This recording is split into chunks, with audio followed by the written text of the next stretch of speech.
What are the developmental stages of an embryo? The developmental stages of an embryo can vary between different animal groups, but in general, they can be broadly categorized into the following stages. Fertilization. This is the process in which a sperm cell fuses with an egg cell to form a zygote, which contains the genetic material from both parents. Cleavage.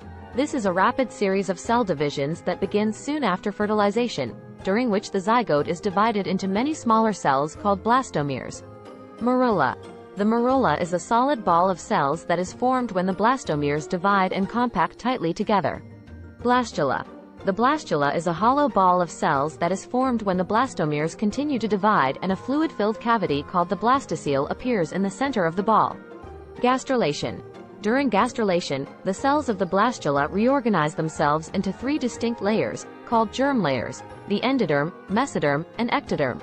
This process is critical for the formation of different body structures and organs. Organogenesis. This is the stage when the three germ layers start to differentiate into specific tissues and organs, such as the nervous system, heart, and limbs. Fetal stage. During this final stage, the embryo is referred to as a fetus, and the major structures and organs are formed. The fetus undergoes further growth and maturation, until it is ready for birth or hatching.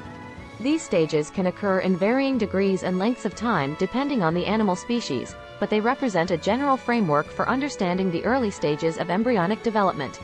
Thanks for watching.